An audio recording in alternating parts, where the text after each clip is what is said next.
Monopoly competition. In this topic, today we'll cover the meaning of monopoly, features and implications of monopoly, and slopes of AR and MR curves under monopoly competition. So let's get started. So first we'll understand the meaning of monopoly. Monopoly is derived from two Greek words. First one is monos, the second one is polis. Monos means single and polis means seller. So we can say that monopoly means single seller in the market. Okay, so we can define it as a market situation where there is a single seller selling a product which has no close substitutes. When we are saying no close substitute means there is only one seller in the market. There is no other seller in the market. Rest of the people are buyers in the market. Okay, so when there is only one seller, it means there is no competition in the market and he has full control over the price and supply of the product. So he is a price maker of the industry or the firm.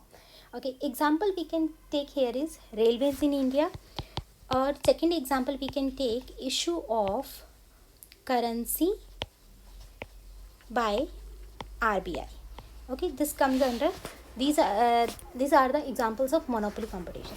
The next is, as you can see in the picture, this man is very happy because he has full control over the price and supply of the product. He has exclusive possession or control of supply.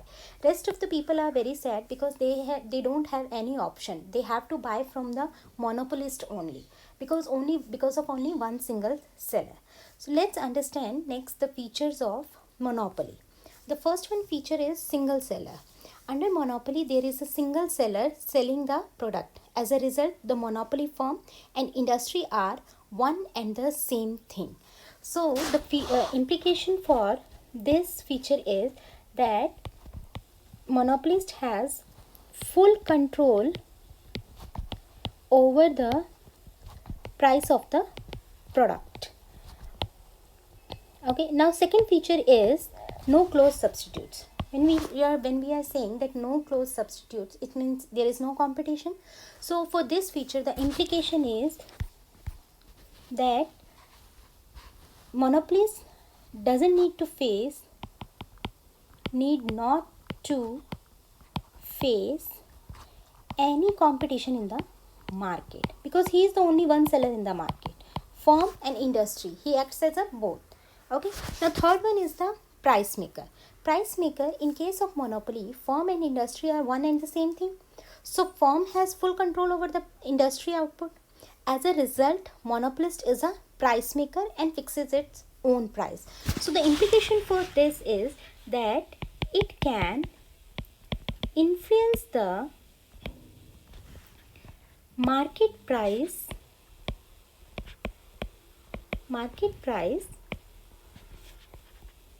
by changing the supply of product. Alright, now the next feature is restrictions on entry and exit. Yes, there are restrictions on entry and exit. What are these kind of restrictions? Like legal barriers in the production of defense goods.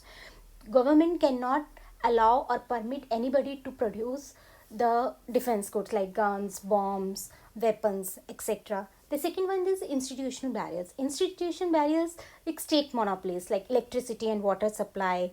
Okay, and third one is natural barriers. Natural barriers arise in case of local markets for the products which have significant economies of scale. So the implication for this feature is that the monopoly firm can earn only abnormal profits and abnormal losses in the long run. Okay, in the long run. Why? The reason is because they don't have any competitor in the market. Okay, last one is price discrimination. Price discrimination means a monopolist can charge different prices from different consumers for the same product. Okay, so because there is no other seller in the market, so he has full control over the price and supply of the product. Now let's understand the slopes of AR and MR curves under monopoly. As we know that monopolist has full control over the price and supply of the product, yet he faces negative market demand, which is a constant from him. But market demand curve gives inverse relationship between price and demand, as you can see. Then, so in order to sell more units of the commodity, he has to reduce the price of the product. Thus, these AR and MR curves are downward sloping, and AR curve is greater than MR curve. If you look into the table, one in the table, 5 columns are there. First one is quantity, then price, TR, AR, and MR. When the monopolist sell the first quantity at a price of rupees 10, he got total revenue only 10. Okay, but if he wants to sell more, or if he wants to earn more profit, then he has to reduce the price. Okay, as he reduces the price, he was able to sell more number of units, and in that case his total revenue was increasing, but marginal revenue and average revenue was decreasing. That is the reason that both AR and MR curves are downward sloping, and MR curve can be 0 or negative, but AR is always positive, because total revenue can never be negative or 0. It can be 0, but it cannot be negative. Okay, so there are some of the observations of these slopes, that AR and MR curves are downward sloping. It implies that in order to sell, prices to be reduced, MR is less than AR. The demand curve or AR curve is less elastic. Why? Because of no close substitutes in the monopoly.